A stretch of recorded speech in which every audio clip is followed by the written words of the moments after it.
ভর্তা এর আগে আমরা অনেক রকমেরই বানিয়েছি, তবে আজকে যে ভর্তাটা বানাবো সেটা একেবারেই আলাদা।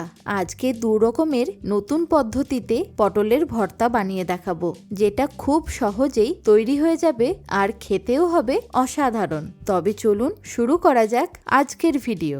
আমি সুকন্যা। আজকে আমার ব্যাপক রান্না হলো দারুণ স্বাদে পটল ভর্তা। পটল ভর্তা বানানোর জন্য আমি এখানে 500 গ্রাম পটল নিয়ে নিয়েছি। আমি আগে থেকেই পটলগুলোকে ভালো করে ধুয়ে পরিষ্কার করে দুটো সাইডকেই আমি কেটে নিয়েছি।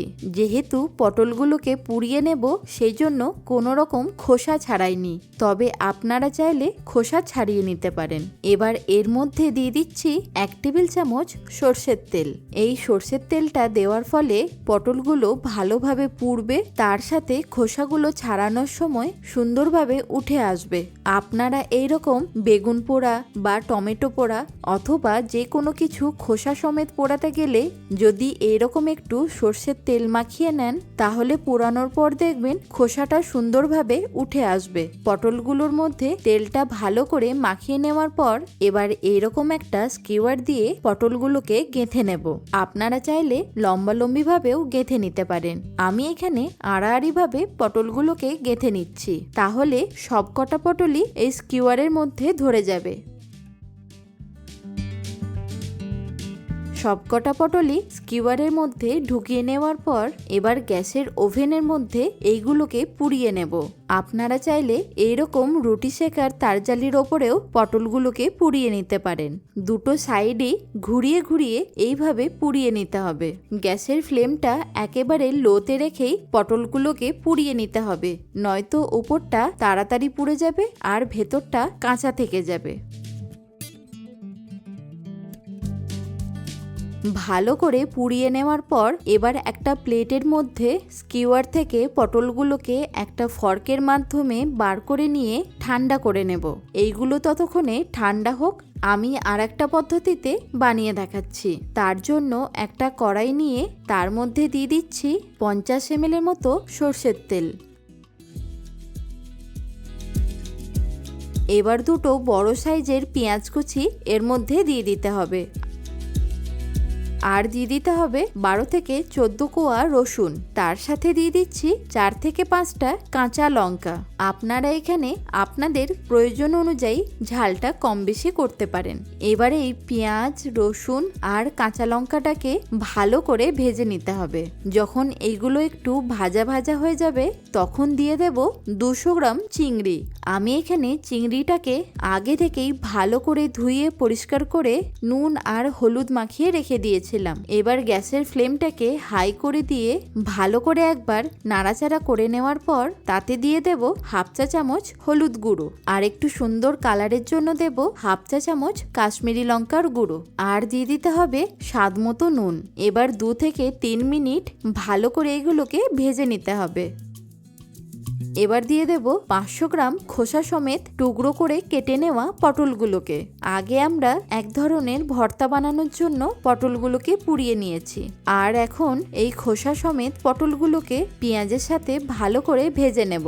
যাতে পটলগুলো তাড়াতাড়ি নরম হয়ে যায়, তার জন্য একটা ঢাকা দিয়ে গ্যাসের ফ্লেমটাকে লো করে দিয়ে পটলগুলোকে ভেজে নিতে হবে। 4 থেকে 5 মিনিট পর ঢাকাটা খুলে নিয়ে আবার একবার নাড়াচাড়া করে নেব।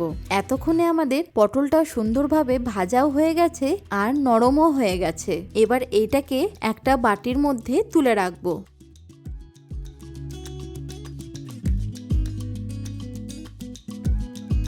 আমরা এই যে পটলটাকে ভেজে তুলে নিয়েছি, এবার এইটা ঠান্ডা হয়ে যাওয়ার পর একটা স্মুথ পেস্ট বানিয়ে নেব। এইদিকে আমাদের পটল পোড়াগুলো এতক্ষণে ঠান্ডা হয়ে গেছে।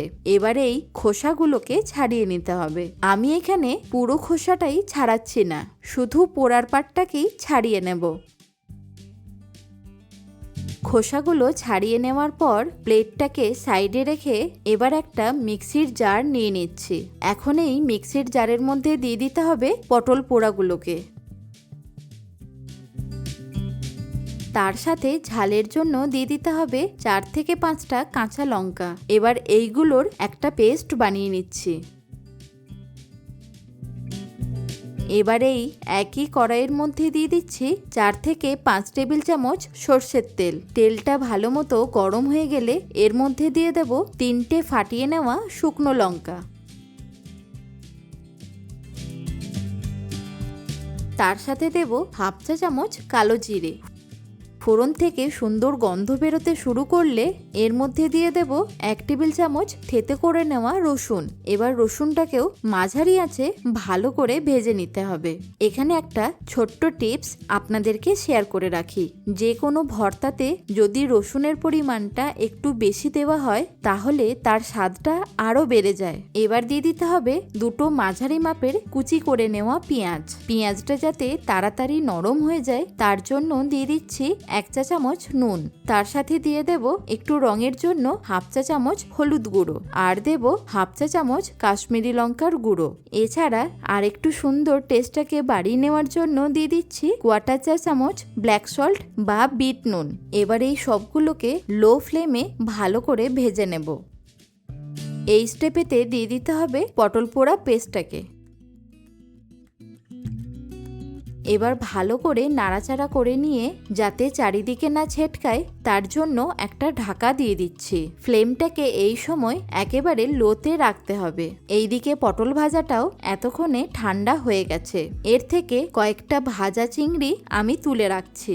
এগুলো কখন ইউজ করতে হবে নিশ্চয়ই আপনাদেরকে জানাবো। তার আগে একটা মিক্সির জারের মধ্যে এই পটলগুলোকে দিয়ে দেব।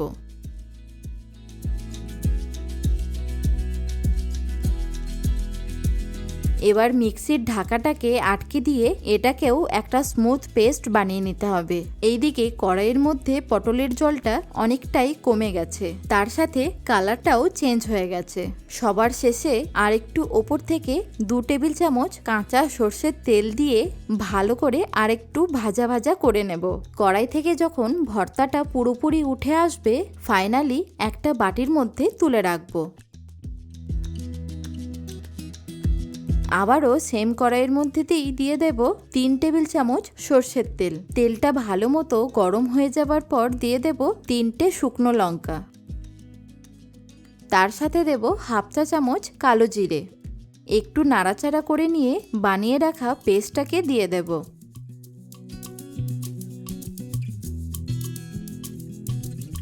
এবার এটাকেও ঢাকা দিয়ে ভালো করে জলটা শুকিয়ে নেব।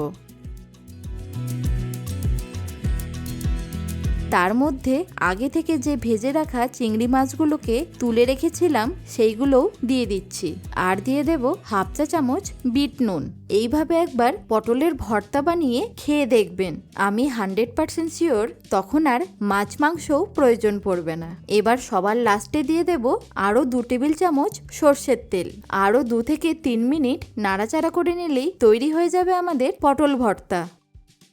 এবার গরম গরম পরিবেশন করে নিচ্ছি।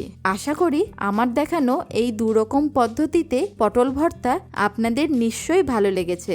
এই রকম আরও নতুন নতুন রেসিপি দেখতে হলে অবশ্যই কমেন্টে জানাবেন। সুস্থ থাকুন, ভালো থাকুন, দেখতে থাকুন ব্যাপক রান্নাঘর।